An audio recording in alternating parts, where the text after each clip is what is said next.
Hey, I'm Gary from Hoops and Cards, and you're listening to the NoOffSeason.com Sports Card Content Network. Be sure to subscribe to all of our podcasts, including Sports Card Strategy, Football Card Quest, and my show, Hoops and Cards. We're helping you make money to fund your PC and enjoy the hobby, because there is no off-season.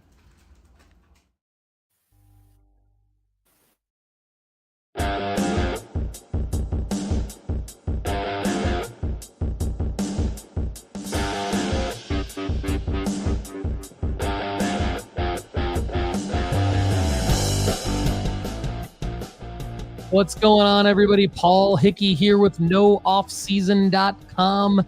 You are consuming the Sports Card Strategy Show, brought to you by Graybo's Sports Cards. Graybo's Sports Cards is a local hobby shop owned by Gray Barnett, Ryan Fitz, and Duke Denny One-Time Dodson, and is located in the Arts District in Richmond, Virginia.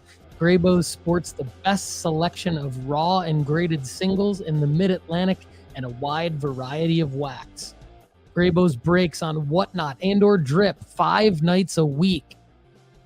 Listeners of Sports Card Strategy can receive a 10% discount from Graybo's on Drip, Whatnot, or their website at graybos.co by entering the code STRATEGY2023. You can follow all of Graybo's news and updates on Instagram at Graybos_cards.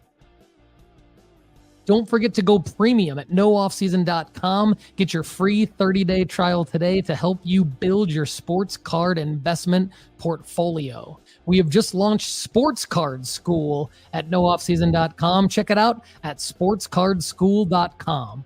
All of the data we use on the Sports Card Strategy Show is from Market Movers. Get a free 14-day trial followed by 20% off for life by using the promo code NOOFFSEASON at marketmoversapp.com today. All right, you're about to enter a Wednesday deep dive with Kendall the Lefty McKee and Connor Barnett, head of content at NoOffSeason.com. Lefty and Connor, take it away.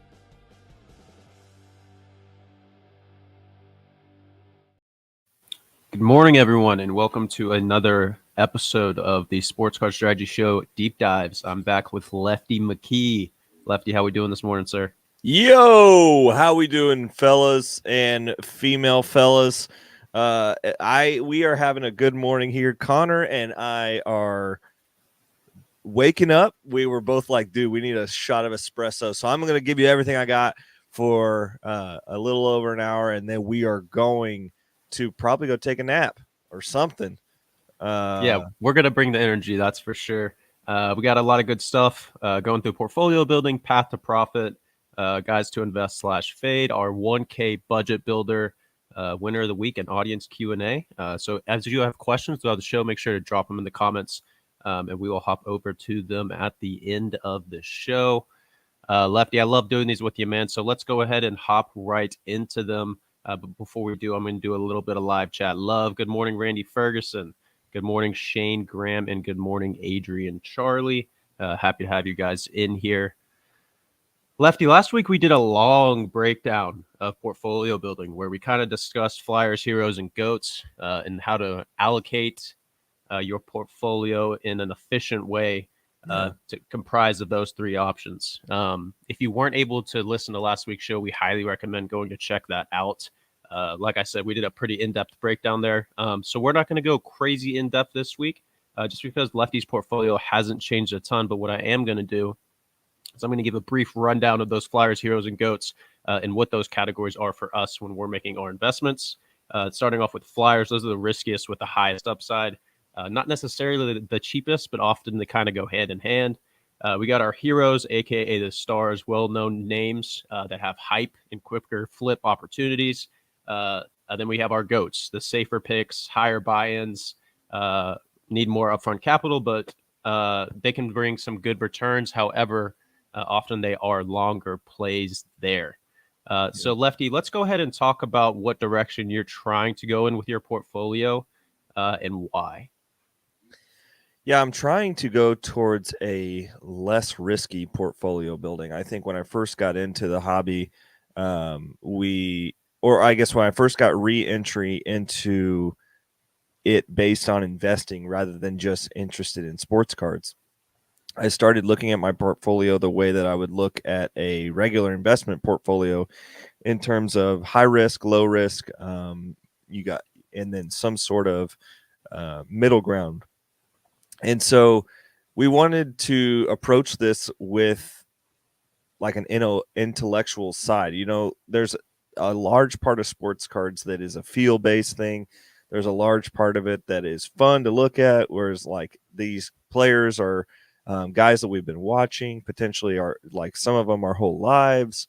But the point of what we're trying to do here is make money on sports cards. We're trying to flip to fund our PC or other goals that we're trying to do. And so what we really got smart with is saying, okay, if we're really trying to do this, if we're not just saying this, then we really need to have an allocated portfolio based around an investment strategy the way any other investments would be. So most of the bulk of our play is in investments that we think will play off in the long term. So we have most of ours in the heroes, because you can move in and out of heroes. It's a fairly liquid environment. And what I mean by that, when I say liquid, is it is fluid.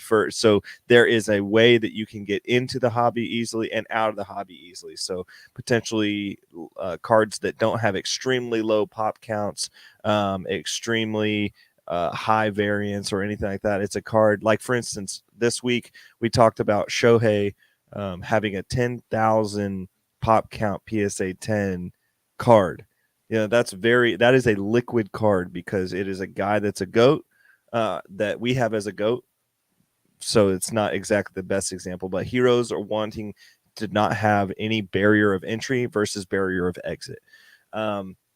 So a hero is our biggest part of our portfolio. For me, I am wanting to build the GOAT side of my portfolio. Good morning, Evan. And then, so that is people like Maxey, Tiger Woods, Peyton Manning.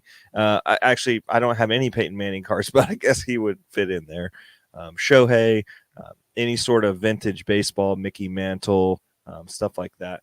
And then on the flyer side, that is our riskier investments that are one-offs. For instance, my risky play right now is I bought a National Treasures out of 25 Dennis Schroeder card this off season because I thought that he was going to do really well this season and potentially make the All-Star team, and then I was going to sell it there, or if the Raptors were going to do well in the in-season tournament.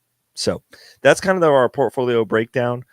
I haven't had a whole lot of card movement in the last week, other than the one card that I have decided to move from heroes into for sale to move potentially back into liquid is my Tyrese Maxey rookie ticket auto variation PSA 10. So what I've done with that, the strategy that I'm doing behind this is I think this card is worth less than I have it listed for on eBay. So I listed it for a buy it now price for probably about $100 more than I would take for it. But we've talked this week about how Maxey is a buy, sell, or hold, depending on how you look at him. And so what I've chosen to do is, instead of auction the card like sometimes we do when people are eligible for a sale, I've decided to put it a buy it now and higher than I really think somebody will pay for it. So if they would like to give me an offer that I'm comfortable with, I'm okay selling it. But at the same time, I'm okay holding this card until because I believe that Maxey's going to hit higher markers in the future. So that's kind of what I've done this week in terms of my portfolio. If that card were to sell, it would be big for me. It would be one of my bigger cards that I have in my portfolio. And so I would be able to have a lot of liquid to push back into potentially bulk grading or something like that. One thing we don't talk about quite often here, Connor, is we talk about that bulk grading system a lot, but it's $400 at minimum. So, that's not a cheap play. Like, it's a cheap play per card, but you have to submit at least 20. And, that gets kind of expensive. Sure, yeah. A lot of good stuff mentioned there, Lefty. One of the things that I liked was your reference to taking the fact that we need to be taking a technical basis to how we're watching our portfolio and how we're structuring it, right? So I think it's probably pretty easy for a lot of people in the hobby right now that have a mid-sized portfolio to just not be keeping track of what they're doing. So I think we do recommend rolling through your portfolio like Lefty did last week and a little bit of today, and giving yourself that breakdown of how much of my portfolio really is made up of flyers, right? So the goal, like Lefty's saying, is to move away from some of that high risk stuff. And once you have a more established portfolio where the biggest allocations come from heroes and goats, then you have the space and the bandwidth to try to make plays on flyers, which you get plenty of pitches on the show from the fellas. So I think that's a good point there, Lefty. And excuse me, you talked about last week trying to move out of your heroes. You said made up about 40% of your portfolio at the time, and you wanted to keep it under 20%. So one of those flyer plays that you mentioned is Dennis Schroeder. You talked about him just a second ago. If he doesn't make the All-Star team, what is your exit strategy for Schroeder? So that's a good question. I invested in Schroeder knowing that this part of my flyer portfolio, actually any part of my flyer portfolio, I have in money that I'm not afraid to lose, if that makes sense. So it's down there to know that it's a riskier play. It's a potentially high percentage return, but it's money that also could not come back to me at the same level. So for instance, this Dennis Schroeder BGS 85 that I have here is just a cool card personally. So I mean, even if I don't move it for more than I previously had for it, I think I bought it at a pretty a good marker that I could list it back on eBay for close to that price, and I think it would still move to somebody who is a Dennis Schroeder fan or a Germany national team fan or something like that for around the same price. I'm not necessarily worried about the floor of it, but I think that the ceiling could be fun to engage with. This was kind of like this flyer play for me is simply just testing my strategy. Sometimes I buy stuff to see if my strategies work. Because it's like, this isn't really something that I would buy, but strategically, this guy could potentially hit a marker that we talk about, and it's not the sexy play, but it's just something fun. And so sometimes I just test myself. And so anyway, so this is about $120. Nothing huge investment, but it is a national treasure out of 25, and it's graded. So there will be some market for that either way. And so if it doesn't work out, I'll probably either hold it because I like the card, or I'll sell it for what I can get out for it if he doesn't make the All-Star team, I'll probably sell it in the playoffs, assuming that the Raptors make the playoffs, assuming that they're going to be at least in the play-in tournament. So that's probably when I'll sell it. Or there is a decent chance that if the Raptors don't end up looking like they're going to compete midseason, that he does get moved to another team like LA or something like that. Yeah, and you got a couple more good points there, and something that kind of might slide below the radar. But you said even if those markers that you're looking for don't hit, it's still a desirable card. So something that Paul talks about a lot is buying the right player and the right card at the right time. So even though necessarily we're not going to label Dennis Schroeder as a staple to be the right player right now, you mentioned being okay if the money didn't come back, and I'll touch on that in just a second. That's the nature of flyers, right? But what you've done to mitigate risk and give yourself an exit strategy if the markers don't hit is pick up a desirable card that you know there will be a market for, right? Yeah. So I think that's a good guideline to build your strategy for making plays on the flyers there, just because it allowed yourself a little bit of comfort level knowing that, okay, I can get this thing moved even if the marker doesn't hit, because I know that this is a desirable card. Yeah, I'll elaborate a little bit on that. So sure. when I was making this move into Dennis Schroeder, I was thinking, okay, what do I buy? Because there are cards of his that are very cheap, and there are cards of his that I could have gone out and got a rated rookies and gone a bulk submission play or something like that.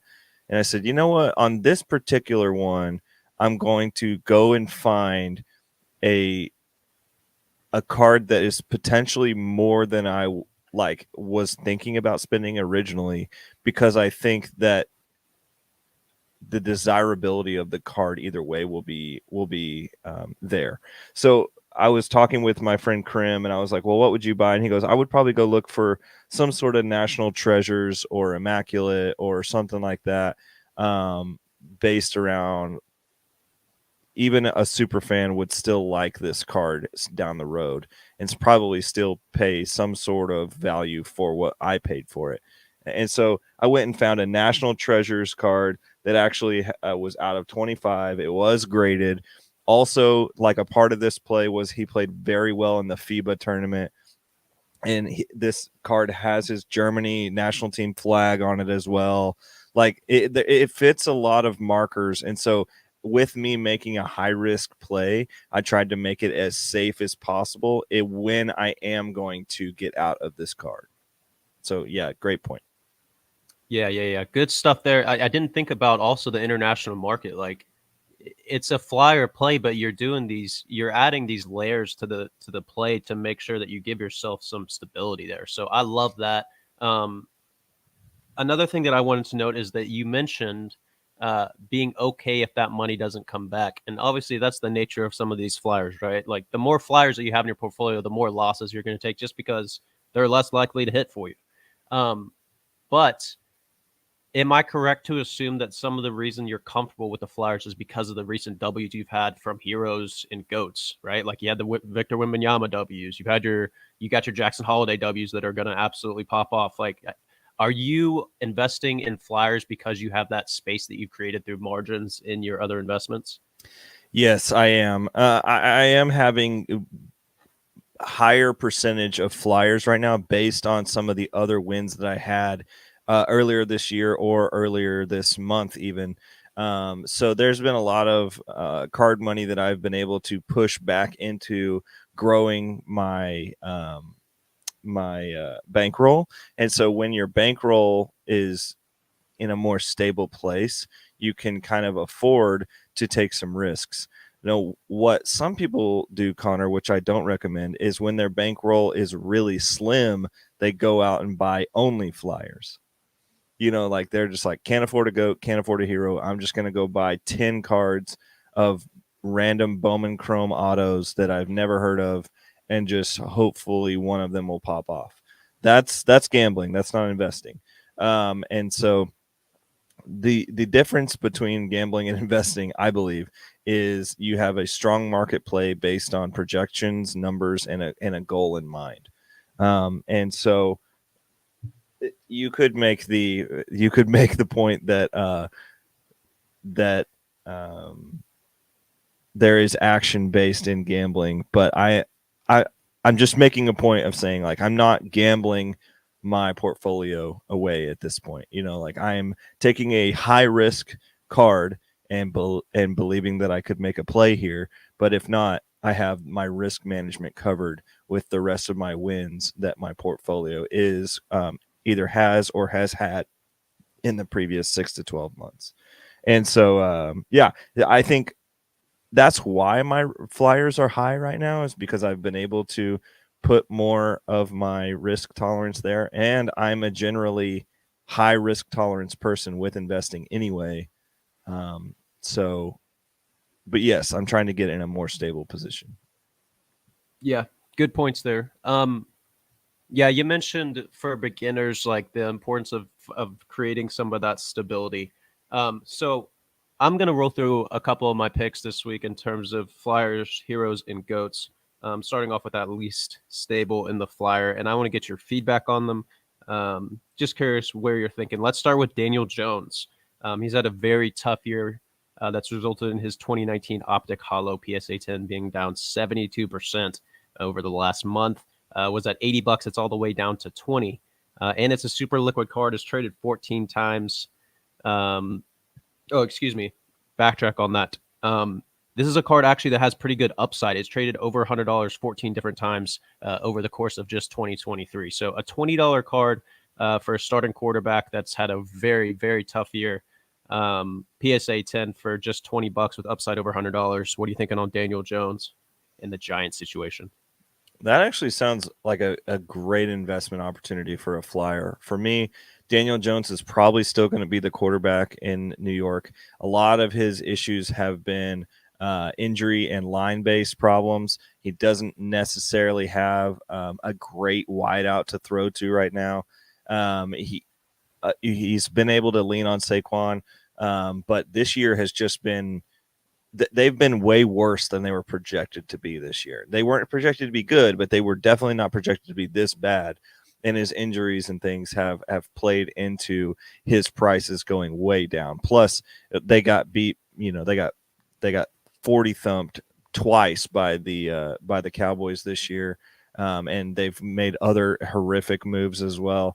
And so, I think Daniel Jones is somebody that I think does come back around and does start in the NFL again. And if he does start in the NFL again someday, which will be probably, next year, 2019 Optic Hollow PSA 10 will not go for $20 when he's the starting quarterback when they win a football game. So I think you are going to make a play on that. If you are going to make a play on that, you're going to make a win in the next 12 months rather than 6. So you're looking at a little longer to the year mark probably, or at least the preseason of next year to get that card moved away out of your portfolio, which is another thing to think about when you're thinking about some of your flyers being quicker turns. You don't want to have like the riskier part of your portfolio that you're holding for closer to 12 to any more than 12 months. But I would still be comfortable buying a Daniel Jones right now, especially because it's so dang cheap at PSA 10. You just have to be comfortable with being able to hold that win for a long time. Yeah, and good mention on the offensive line. I also believe that's been a good portion of Daniel Jones' struggles in a testament to just how much of a beast Saquon Barkley is. They're currently ranked at 21st in the league in terms of offensive line ratings. I'm not sure that I believe that number. They just seem like they're getting bulldozed every game. So I think for like you're saying, for $20 for a PSA 10, it's just such a low budget investment. It's already graded. He's been a starter in the league, and I would be very shocked as well if he doesn't come back and start again. And it's a solid fan base / market to invest in, right? Like that's a fan base that has been suffering for an extended period of time, and anytime they see a glimpse of sunshine, I think they kind of have the tendency to overreact in terms of hype levels. So we could see the same reflection in his card market. Say he comes back next year. And Daniel Jones isn't a terrible quarterback, Connor. Like he's not. Plus, if they really dove into his dual threat a little bit more, this is my favorite Daniel Jones stat, Connor. In 2020, there was 5 times that somebody ran over 20 miles per hour on the field of play. So like they got to 20 miles per hour running. 5 of them in 2020. 3 of them were Daniel Jones. Wow. Yeah. So who else did we probably had DK and Derrick Henry and Daniel Jones in the same sentence there? Yeah, I think it was Lamar and Tyreek Hill and then Daniel Jones. Like it was just like I just remember that stat rolling across my Twitter feed one day, and I was like, "Holy cow!" Like he actually is he can be a dual threat quarterback, but it's just like the Giants have just not. So imagine Daniel Jones being in the same situation as Lamar Jackson, like just replace them. He's got the strong arm and he's fast, all this kind of stuff. You're just like, okay, well maybe he could play, like maybe it's the Giants' problem, if you think about the coaching carousel he's had, all this kind of stuff, all the other issues in New York, maybe Daniel Jones has it and we just haven't seen it, maybe. And I think that $20 is worth a maybe. Yeah. I'm on the same page there. I think we got a lot of the same thoughts in regards to Daniel Jones and his future in the league. So, in terms of heroes, I picked someone that I think I'm curious to see if you think is a hero or GOAT. And I'm likely going to pronounce his name wrong. I'm going to apologize. I'm just not very fluent in the soccer realm. Erling Haaland, his 2019 Fußball Bundesliga stickers base PSA 10. Is he a GOAT? This one's down 38% the last 30 days. So it was a 1,200 and plus card you can pick up right now for just $750. Pop count's 570, so it's not super easy in terms of entry levels, but it is pretty liquid. It moves very well. Is he a GOAT? Is it a good investment? And Lefty, what really separates for us? What separates those GOATs from the heroes? Yeah, this is a fun. You didn't totally butcher the name. It's Good. Erling Haaland. Haaland. And so, a lot of people say Haaland. A lot of people just even do way worse than that. So you didn't actually tear it up. But 2019 Bundesliga sticker is something that is unique. I have a 2019 Champions League card of his, and then there's also the sticker. So it's like just depends on the sticker goes for way more just because of what it is. I have a Leipzig sticker, and so I would label him in the GOAT category for a couple of reasons. But I also know that there are other people that are saying not yet, son, and I get that. I get that he is still in progress, similar to the way that Shohei is in a GOAT category for me, but still in progress, and so there are some players that I would be willing to put in GOAT status because of the stability of their career if it were to be over today. Like if a player were to be done today, would they still have a trading card market or a sports card market? And would that be considering in GOAT or hero? I'm not sure Haaland is there yet, but he's very close. I mean, when you're scoring 50 goals in a season, like it's just like ridiculous. He's just doing stupid stuff, Connor. And he actually had the stats to win the Ballon d'Or, which is the award for the best footballer in the world. And Messi won it again this year. And Haaland came up and said, "This is ridiculous. If it wasn't Messi, I would have won."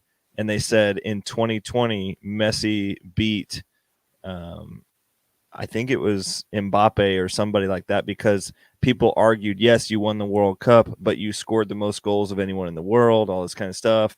And you won your league, and you won the Golden Boot, and you played really well for your country, and da-da-da. So they gave it to Messi in previously. And Haaland said, so that same argument, Messi won the World Cup, but I beat him in every category, and you still handed it to Messi. Right.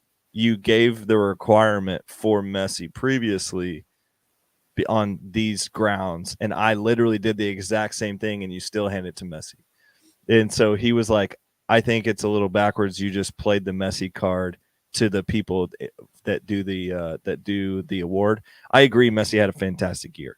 And I agree that Messi deserves it. But I also agree that Haaland deserves that conversation. And after Messi and Cristiano Ronaldo retire, I believe it'll be the Haaland and Mbappe show and Jude Bellingham. Those will be the three going forward of our people of like, these are the three best footballers in the world. And it's worth investing in one of the three best footballers in the world. So I would put him in a hero and or a GOAT. I would be comfortable in either way, depending on your argument, whoever was to argue it. And if he's down 30-something%, good for you guys on buying that card. If you're buying a 1.3K potential card for $750, I think that's a good move. I literally bought a Messi card earlier this summer for $800 because it was a 1.25 potential card that it had come down from. So I think this is almost the exact same play with a guy that's easily one of the best in the world. And given one or two more seasons, like he's established himself as one of the best goal scorers of all time. Yeah, and like you're saying, as Messi's heading out and those top names become the new face of soccer, I think it lends that card to have way more sell markers. And it's something that that I'm worried about in the basketball realm, like, right? Like, we're going to have LeBron, Steph, KD, all these guys rolling out. I'm not quite sure who our next guys are that are going to be the face. But I think that is, you can build some strategies from that, right? You can make those investments where if it's a clear-cut look thing like it is in soccer here, you know that as the older guys head out and new guys have to become faces of the league, it just has to happen. It's part of the nature of it.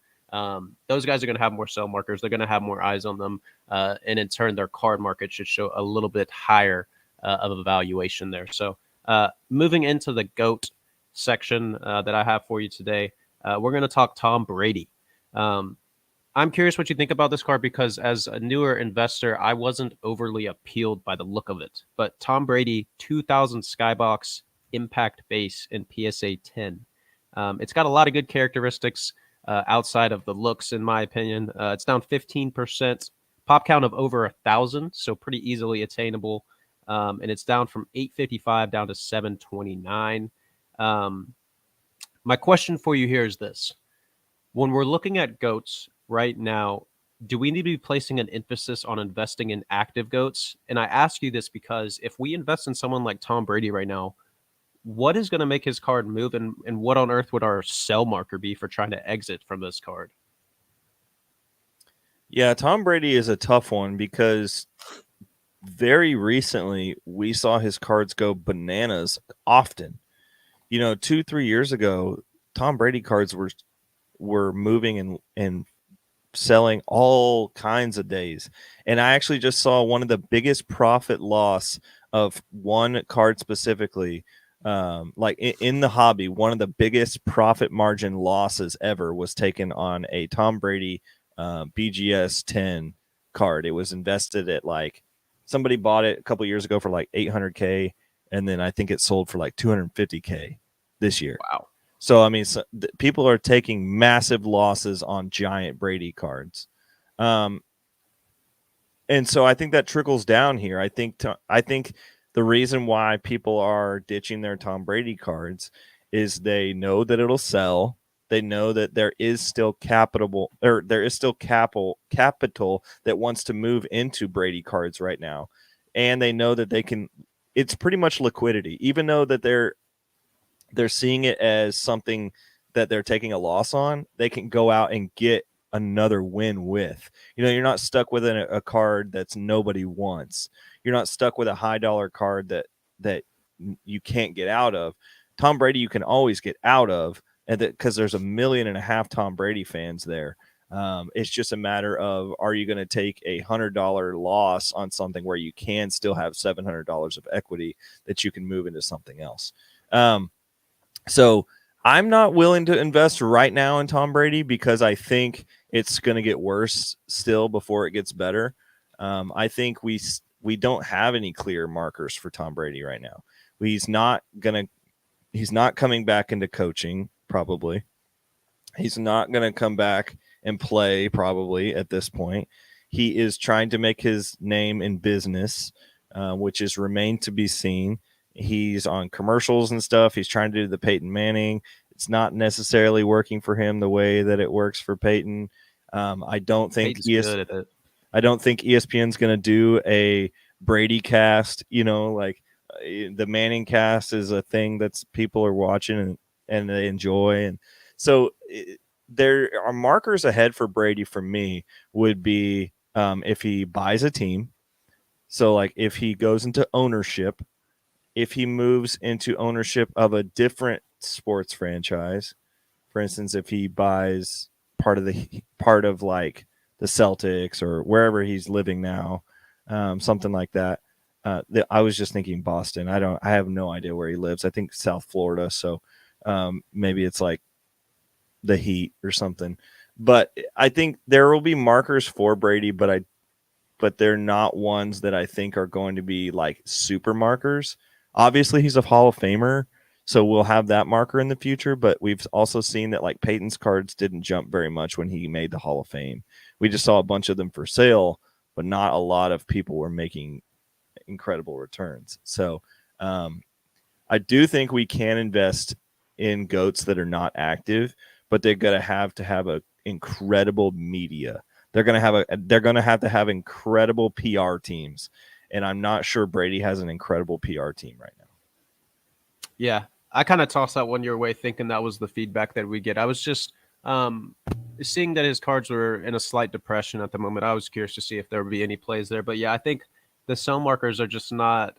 Not only are they not apparent enough, but I don't think the ones that are slightly apparent are big enough to make a big enough force to make it a safe investment, especially if you're investing in a GOAT type player / card. So yeah, I would rather invest in a guy like Kobe or a guy like, Mantle or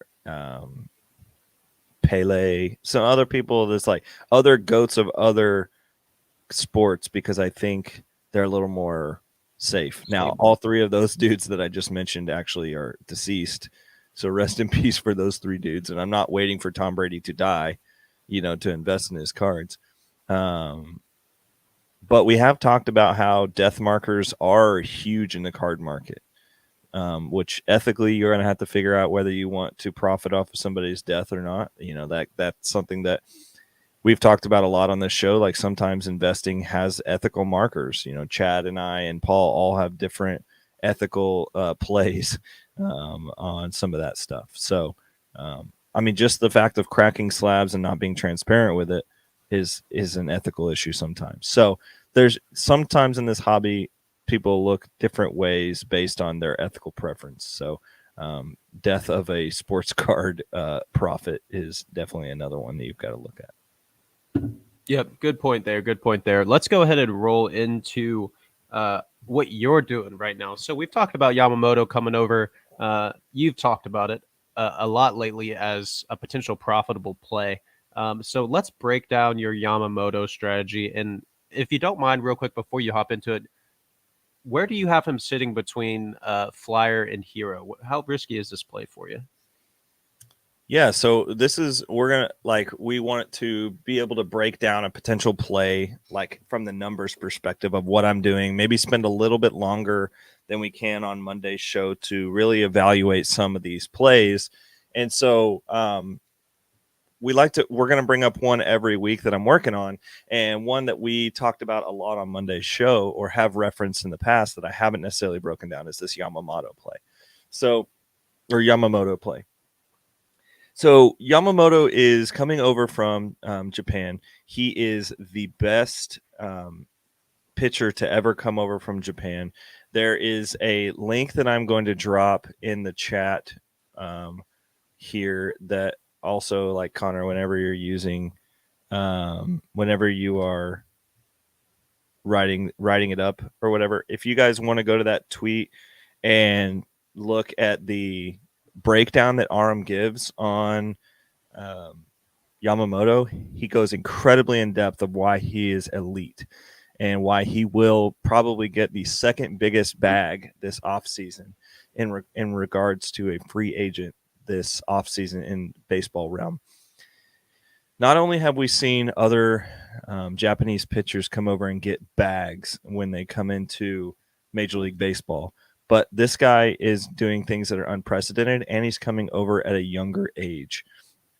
And so we've talked a lot about Roki Sasaki. We've talked a lot about Shohei Ohtani. Actually, I have a section in this show later that is totally dedicated to Shohei. I think Shohei and Yamamoto are two of the biggest free agents coming out in this offseason for Major League Baseball when it's going to be buying season. And there's going to be clear selling markers for Yamamoto, because not only is he going to come over and potentially, as soon as he comes over, he also will be able to compete for Rookie of the Year. I think that's also important, because that's something that's really unique about these international free agency signings is they can come over and they're going to get a bag like they are a steady major leaguer. He's probably going to get $400 or $500 million contracts similar to Bryce Harper or something like that, but Bryce Harper had to prove it in the MLB first. Well, so this guy's been proving it in MPB, which is the second best league in the world in Japan. And he's doing things that that do translate immediately to Major League Baseball. You can say, there's not as good of hitters in Japan and all that kind of stuff. Well, what Aram does break down in that video that I just shared is the stuff that's impressive about him is not, you can look at his ERA and it's very good. You can look at his win record and it's very good. You can look at his strikeouts and it's very good. But things you also need to look at are like the way he throws his fastball is he doesn't throw it in a dead zone, and it's actually an elite pitch in that area. He has an elite splitter. He has an elite ghost pitch, like what we've seen some other Japanese pitchers come out of. And he also pitched really well on the international stage. So it's just like we've seen him do some incredible things, and he's coming over with markers that we already know are going to be elite when you plug and play him. So this guy he will compete for Rookie of the Year. He will probably be on a contender, so he could potentially compete for other markers as well. There's plenty of markers that we have for sell for him. Also, the sell or the him signing with a franchise is also a sell marker. So all this to play into, I believe that is a 3 to 4 month for your first sell marker with him, and then a 6 to 12 months on most of the other sell markers based on all-star games, based on how his franchise does, some things like that. He will probably be in the running for Cy Young, potentially in Rookie of the Year. There's potential for him to win any of the awards that he is potentially eligible for, and he's eligible for Cy Young, Rookie of the Year, MVP, all that kind of stuff, which is kind of crazy that you can just plug an all-star in and make him a rookie right away. So I think he will have a 6-figure market in free agency, which is always going to affect the card market. ESPN is going to talk about him all year long. They're just going to pump Yamamoto, Shohei Ohtani feed all year long, especially if there is rumors that they will end up on the same team, Connor. And if they end up on the same team, ESPN and Major League Baseball will be literally marketing that like it's the hottest thing since sliced bread. Plus, you're having an international market here and all those things. So the reason why I've chosen this specific card, which I will go ahead and remind us, it is an NPB 2021 Chrome 2021 Chrome, no autos. It is just basically his rookie card, and it is an MPB 2021 Yamamoto. Here it is, right? So this card right here, maybe there it is. It's him pitching. He is a pitcher. We do obviously know that he's a pitcher. We also know that the marker is too impossible to not invest in. So that's another thing people have asked me. Well, he's a pitcher. You guys don't normally invest in pitchers. We don't normally invest in pitchers because we don't normally have markers to hit that are obvious. Yamamoto will have obvious markers to hit in the major leagues. And this Topps Chrome 2021, he plays for the Buffaloes. So you can go look for that. It's card number 90. So MPB and he is card number 90, Buffaloes, Topps Chrome. Go find it. It's between $50 and $75 right now. If you can get it for cheaper than that, that's an absolute steal, and people don't know what they have if they are selling it to you for that. So. Boom. Good breakdown there, Lefty. So he's given you the timeline guide. He's told you why he's buying it. He's given you the sell markers that are out there for you. Lefty, real quick, one other thing I wanted you to expand on is I think you've been discussing getting them graded before it comes back. Is that something you'd be looking to do with all prints that you're picking up for Yamamoto? Why the grade, and are you sending them to PSA? What's the move there? That's what I'm doing. I am sending them to PSA because I know that the pop count on this card is really low for what they've done at PSA. Not everybody can find MPB cards. For instance, I was able to only find packs of it at Walgreens. So there's not like a super accessible way to find this card. And so when you do find it, the pop count is lower than normal cards. And so I am sending it to PSA. Because I'm okay with the 3 to 4 month flip time, even though he could sign between now and then. I believe that my potential selling marker or my potential selling time period is going to be in March. that's when I'm going to try to get out of Yamamoto cards. And so I am comfortable sending them to PSA. I have a paper base because I pulled a paper base, and then I have a chrome, and then I'm sending both of them to PSA. And if I would love to have 20 of these to submit a bulk play on him, because I think these will go for good money and good return. I'm not even actually going to put the potential return marker on it because I think it could be, it could be nuts, honestly. And so I know I will at least get a double return on this card when I send it to PSA. I love it. I love it. Awesome breakdown there, Lefty, of your path to profit. Let's go ahead and hop on over into our next segment, which is known as Invest or Fade. So I'm going to pitch a couple things for you, and you got to pick one for me. It's similar to the gauntlet from previous shows. So let's kick it off. We're going to kick it off with Paul's golden child, Aaron Rodgers, his 2005 top space PSA 10. And my two that I picked here, they correlate. So let's start with Aaron Rodgers. He's down 8% the last 30 days in PSA 10 for 2005 tops base. The last sale was $229. So you can pick up a first ballot Hall of Fame quarterback's PSA 10 rookie card for less than $250. It's a super liquid card. It's traded 22 times over the last 30 days. We've got whispers of Aaron Rodgers making an early return. Whether there's any validity to that or not, I guess we're going to find out. The Jets are half a game back of the Buffalo Bills right now without Aaron Rodgers and a struggling Zach Wilson. We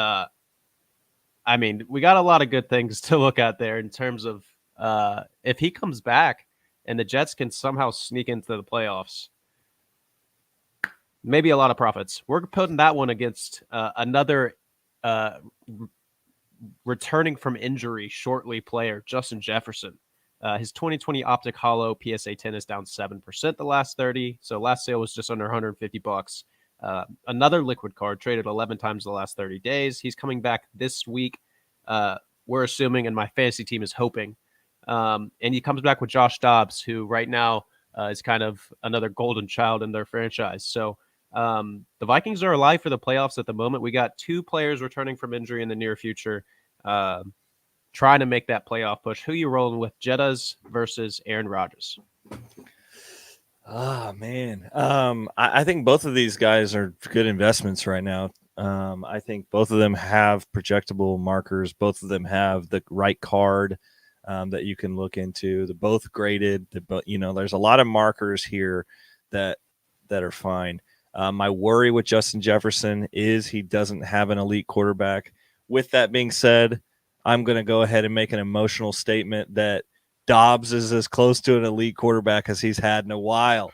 Everyone knows I'm a Josh Dobbs fan. So, yes, I'm including good old Kirky in there. So I think Dobbs and Jefferson will mesh well together. I'm not worried about that. But I'm going to go pick a GOAT. I'm going to go get a GOAT card right here and put it in the hands of Aaron Rodgers. I do believe that Aaron Rodgers will be back this season. I think he will. I don't know whether he's going to come back healthy, Connor, but I do think he makes a return because I think he's too ignorant to not make a return.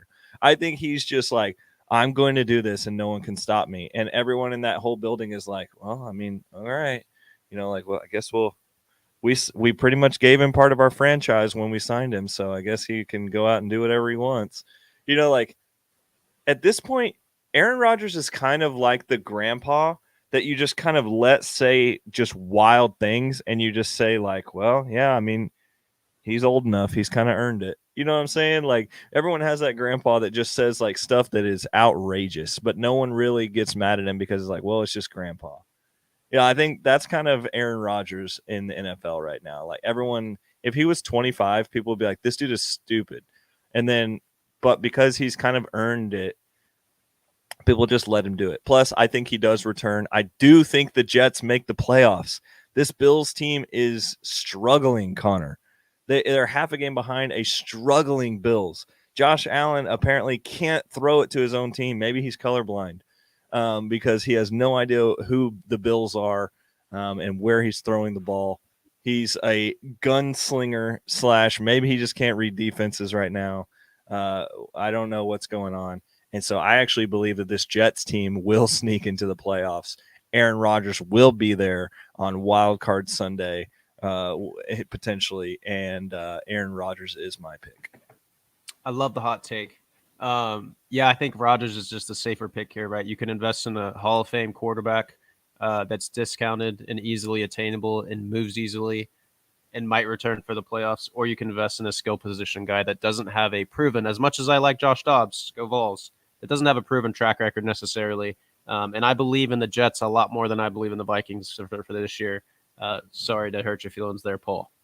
Dude, if the Vikings, I'm gonna make a totally wild statement here. Let's get it. If the Vikings end up in the Super Bowl and Josh Dobbs is the quarterback, I will shave every hair on my head in solidarity. We're going to hold you to that. For those of you who don't know, we've got a bet going around right now that involves Chad Gill potentially being in a pink tutu. And now we've got one for Lefty McKee shaving every hair on his head. So stay tuned. These guys might not think I'm holding them to it, but I'm absolutely holding them to it. I've got it written in the ledger somewhere. So we'll hold them accountable if these things do happen. I just love Josh Dobbs, man. I think he's so cool. I do too. He's a hard worker. He's incredibly smart. Those two intangibles are big for me when looking at guys trying to make a name for themselves. Yeah. Moving on to our second investor fade. We've got two big-time risers in the basketball world. Two guys that we have been pitching as risers for the last several months. First, Anthony Edwards. He's been a dog this year. We saw it on the USA team. We saw it look like he was kind of making the next jump, and I think it's been confirmed so far throughout the year. His 2020 Prism base and PSA 10 is down 17% the last 30 days. Last sale, just $100. 70 trades over the last 30 days. So super liquid. We're putting that up against Tyrese Maxey, who we've been talking about a lot lately because he's been hooping as well. His select courtside PSA 10. The reason I chose the select is because I know that you don't like selects. I think you would be picking Maxey here if it was the same card. So I picked a card that you might not like as much to make it more difficult on you. His select courtside PSA 10 is down 33% the last 30 days. Last sale, $34 for a Tyrese Maxey PSA 10. It's not a very liquid card, though. It's only traded twice over the last 30 days. But, man, Maxey looks really good. He looks like he could be one of those guys that we were talking about earlier, establishes himself as one of the next faces of the league, in my opinion.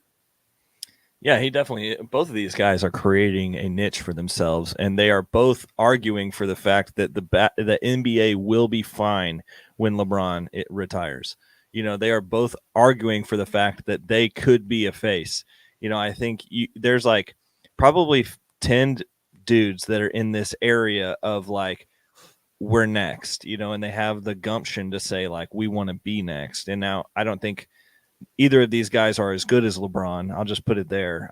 I think they're both great, but I don't think they'll be that level of superstar. But this is how much I hate select. I think it's such an easy win for me to pick the 2020 base Anthony Edwards, not only because it trades so commonly, but I think it's incredibly undervalued at $100. I was looking at I'm going to talk about Anthony Edwards later in the show as well, so I'll leave it for that. But I'm willing to say that Anthony Edwards is one of the most underrated buys right now in the NBA. If you are going to buy an NBA player right now, he would be the one I would buy. I like it. Yeah. He is someone to me that has not only the skill, but he's got the physical makeup to be one of the next guys in the league. Tyrese Maxey isn't quite as imposing physically. Anthony Edwards looks like he has a 75-inch vertical. He's built like Dwayne Wade. Realistically, he's 6'4", super athletic, super bouncy. So yeah. I'm big on the Ant-Man train right now. He might be one of my favorite young guys in the league. So I like the pick there. I think it's a more stable asset to invest in from two guys that I would put in the hero category. Number 3, we're throwing a baseball pitch at you, Lefty.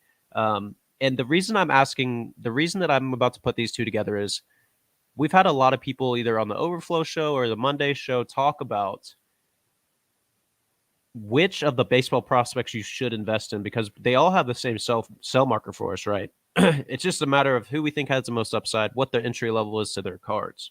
And often it looks like you, Lefty, or you, Paul, and Chad are all picking Jackson Holliday pretty much over everyone else. So I'm trying to figure out just how high we are on Jackson Holliday. So here's what we're throwing at you.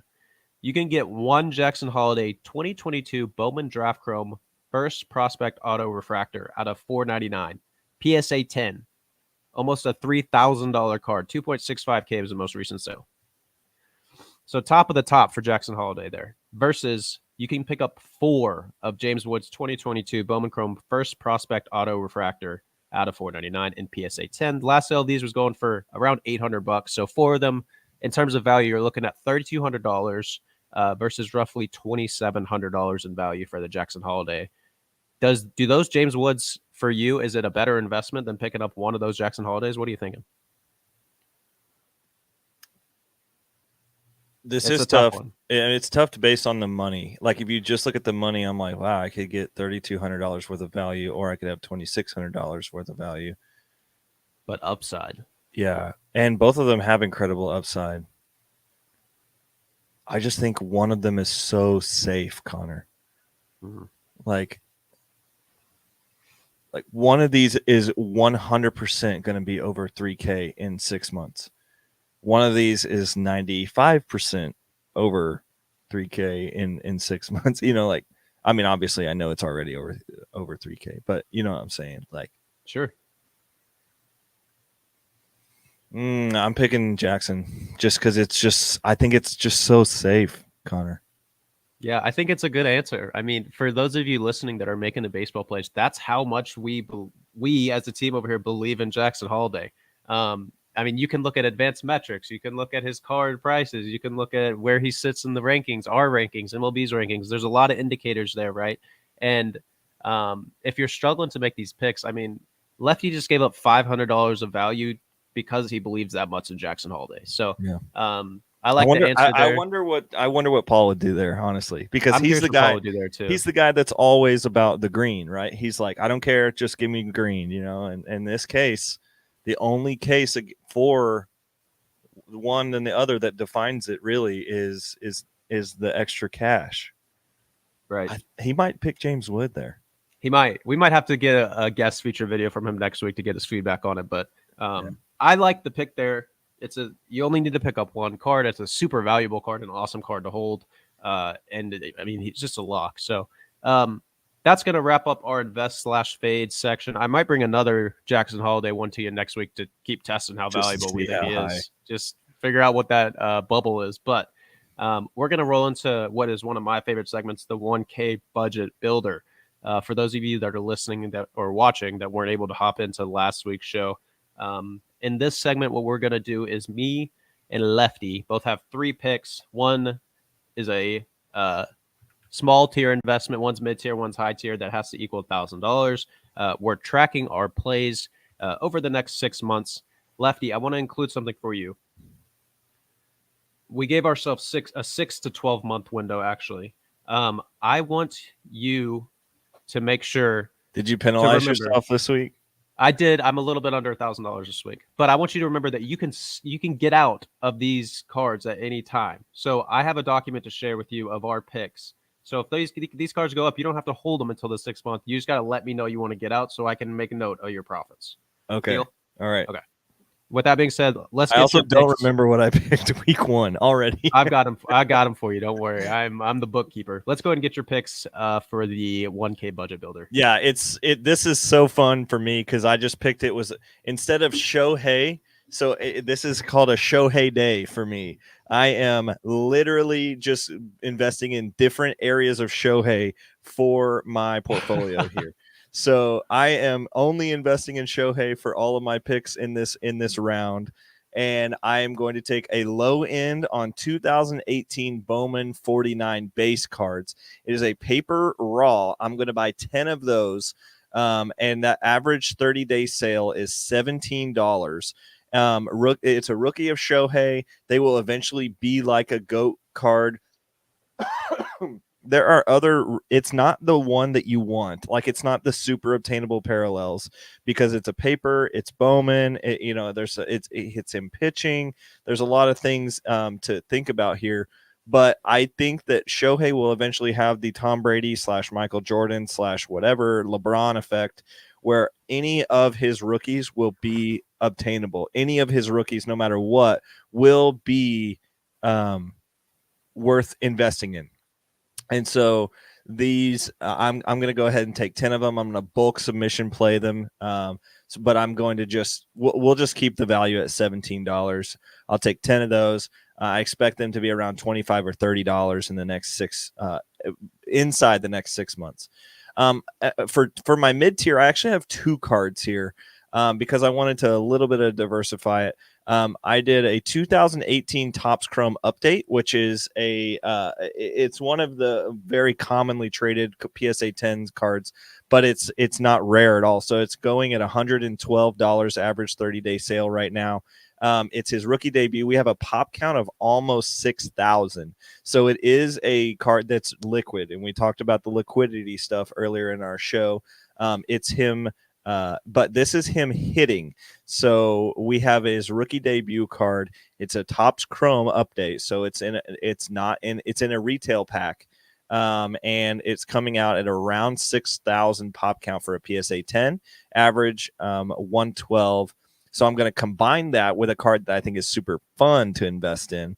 Maybe not the one that has the most top end, but I'm also going to put in my mid tier a 2023 Topps Now card of him in the WBC 71 is the card number, and that's the card of him striking out Mike Trout to win the WBC baseball classic. It was literally one of the best at bats I've ever watched in my entire life, and Shohei striking out Mike Trout was incredible. The print run is amazing. And what I mean by that is it's super high. There's 42,000 of these. But the pop 10 the PSA 10 pop count is 3,067. Average last 30-day sale is around $80. I just want to invest in that because I believe this card will go up to about $100, $150 when Shohei season starts. And my high end, you don't have to get cute with it. This is a $525 average 30-day sale. I believe this card will go for between $700 and $800 in a couple of months. Pop count 3,583. I will be taking one of the 2018 Bowman Chrome #1 base card PSA 10, but it is him hitting. I think a Shohei cards are always investable.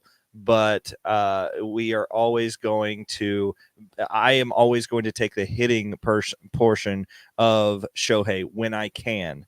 And so I'm going to take the hitting 2018 Bowman Chrome #1 base PSA 10 pop count 3583 at a average 30-day sale of $525. And that puts me about $100 higher than 1,000. So I'm just going to bet on myself as being a savvy business maker and knowing that in these hypothetical situations, I would be able to talk the person down. I like it. Yeah. It's Shohei day for Lefty McKee. I like all these plays. And to be fair, you're giving a little leeway with how much I spent last week. So I'm going to go ahead and hop into mine. And I would like to note that last week I had Tyrese Maxey. So I'm winning this game at the moment. I don't know how long that's going to last. Did you already sell? I did on the document. So I guess we should specify within the show too. I'm selling Maxey for sure. And potentially looking to buy back during a dip. For this week, my low end, I'm picking Shai Gilgeous-Alexander, his 2018 Prism base PSA 10. Your pick on Monday's show. I thought it was a phenomenal pick. He's a hero guy. Down 44%. Pop count 4,000. Super easily attainable. So we're talking about a $115 card that I think was already undervalued. You can pick up for $60. SGA is one of the future faces of the league, like we've been talking about. The Thunder are one of the future teams of the league. I'm going to say it right now. Too much young talent. I like where their coaching's at. I like the style that they play with Giddey and Chet. I got a lot of faith in the Thunder over the next few years. They straight up dominated the Spurs last night. I like them, man. I like them a lot. Mid-tier. Connor, he did not even play in the fourth quarter. Yeah, he didn't need to, dude. He did. They And were I up saw by an like interview. 40 or something like that. I saw an interview where Chet was pretending to be one of the interviewers, and he said, SGA, how's it feel knowing that just no one can guard you? And SGA just said no comment. And it's a fact. He scores at all three levels. He's efficient. He's still a team guy. He plays decent enough defense for me. So He's I'm my big on favorite SGA. NBA player, so I'm in on that play. Big on SGA. Mid-tier, we're going LeBron James. A strange card, a very strange card, but I picked it for the sell markers. LeBron James, 2003 Bazooka Comics PSA 10. We're talking about a GOAT card market / player for $159, down 10% the last 30 days. It's sold above 300 times, over 5 times this year already. And we've talked about the sell markers for LeBron. There's a ton of good sell markers between record-breaking, retirement, farewell tour, final All-Star game, playing with Bronny, buying a team. I mean, we got a lot of sell markers there for LeBron, so I need to keep an eye on those card prices for this specific card, even though it's a bit of a strange one for me. I think that's a good pick for my mid-tier. High-end, Jalen Hurts, 2020 Prism Green Color Match PSA 10. I got Jalen Hurts in the hero category, but I think that he'll be moving into the GOAT category within the next 2 to 5-ish years. Down 21.8%. So a $550 card you can pick up right now for just about $400. My sell marker for this card is either the playoffs if I see the spike, and if not, I'm holding that thing until the Super Bowl because the Eagles will be making the Super Bowl this year. They have the best offensive line, I think, in the league. They got the best team in the league. They got the best skill position guys in the league. Jalen Hurts is a beast. I mean, I'm big on the Eagles right now. Color match, pop count 287, so it's a little bit tough to get, but in this hypothetical scenario, I get them. It's sold twice above $700 since February, and I can pick it up right now for $430 before the Eagles have done anything. So that's my high-end pick there. What we'll do moving forward is I have a question for you. Go ahead. Is this the card that you're talking about?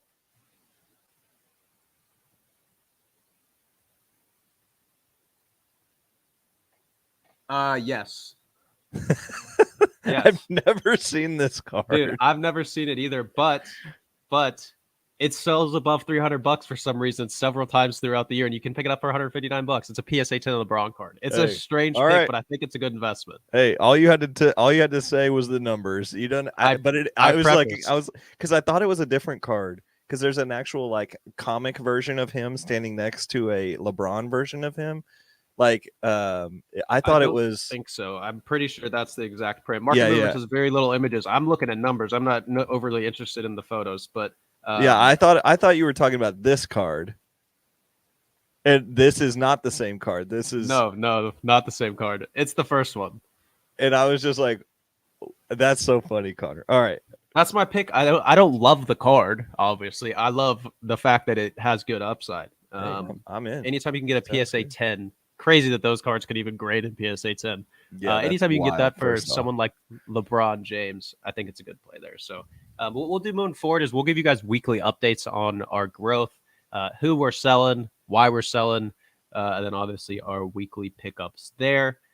I think you might have got me beat this week, Lefty, because I'm so big on Shohei right now. We've talked about the sell markers for Shohei. I think we all believe in Shohei. I'm excited for him to return back from injury and return back to pitching in 2025, and excited to see where he goes this offseason. Big Shohei guy. He's super humble. He's just a hard guy not to like. With that being said, I'm going to transition into my winner of the week and pat myself on the back a little bit. Last week I had Kyle Kuzma. I think the line was either 21.5 or 22.5. 22.5, or I think it was over 21.5. He needed 22 points or more, I believe. Yeah. Could be wrong. Either 21 or 22. Against the Charlotte Hornets. Kuzma exploded. He had 33 points on 13 of 24 shooting, 9 boards and 4 assists. So I'm going to pat myself on the back a little bit there. But I do want to make a note, like, this is not investment advice. I'm just picking up. This is my analysis and the plays that I'm making personally. And if you decide to tail, feel free to do so. I tailed, and it was awesome. I love it. My play for this week, it's a bit of a controversial one. So the Wolves spread against the Suns tonight is +5. So that means that they are expected to lose by 5 points. So I'm taking the line of their spread, which means that I think they will either lose by less than 5 points or win. And here's why. Devin Booker is supposed to come back tonight, which means this is the first game for the big three of Phoenix at full strength. I have a tough time believing that they're going to have a lot of strong chemistry in game one. The Suns are 1-4 at home right now. The Timberwolves have the best defensive rating in the league, apparently. I wasn't expecting that. I started doing my research. Their defensive rating is 102. It's the best in the entire league. They're on a 6-game win streak. Ant-Man looks great. Cat looks great. I mean, there's a lot of factors there. So I'm rolling with the Wolves spread of +5. It's basically even odds there. So that means if you invest $10, you get $10 on top of your $10 back. So It's that's my plus winner of the week. 6 now. +6, even more space there, my friends. So I picked this one last night. Even more space to go there. That's my pick for the winner of the weekend. We will see how that plays out tonight. But Lefty, what you got for a correlating sports card play here? My correlation is a guy we've talked about earlier. Anthony Edwards is if I were put in a jail cell and you said you are not getting out until you buy a basketball card right now on Connor's win of the week, then this is what I would buy. I would buy a 2020 Donruss Orange Laser, a PSA 10 Anthony Edwards. It's $100. It's down 11.5%. But overall, what's interesting in the last 60 days, his card market price change is actually down 4.3%, but his volume is up 12%. So I don't know what that actually says. I'm not super savvy with economics, but I think that's a healthy market. So I think we could buy this orange laser. That's a very appealing looking card as well, and make good money on it in the future when he makes the All-Star team / when he takes the Wolves to the playoffs / when he crushes a +6 line on a 4-6 Phoenix Suns team, as he has an 8-2 Timberwolves team. Yeah.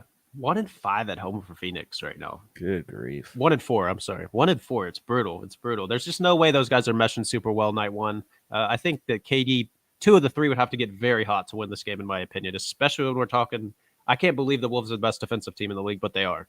And that just is what it is. We're going to have to accept it. So that's my pick of the week. I like the correlation there, Lefty. I love Anthony Edwards. I think that's going to do it for us today, man. You got any closing thoughts for the show? I love doing it. Thanks for coming. Thanks for being here and watching. Evan, Chad, Shane, Adrian, Randy. Thanks for all popping in. We love you guys. We love the Sports Card Strategy Show community. Continue to give us feedback on this. We want to do deep dives regularly where we're talking about not just surface level stuff, but we're really diving into numbers and specific cards and specific plays. So this is a fun show for me and Connor to be able to just kind of geek out a little bit in sports cards, and hope you liked it. Cue that rock music, Connor. We'll cue it. Take us away, Paul. Take us away, sir.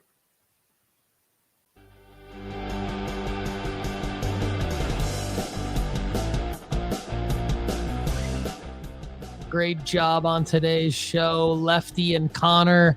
Everybody, thanks so much for watching and listening. I'm Paul Hickey with NoOffSeason.com. Don't forget to get your free 30-day trial today at NoOffSeason.com to help you build your sports card investment portfolio and take lessons at Sports Card School. Go to SportsCardSchool.com.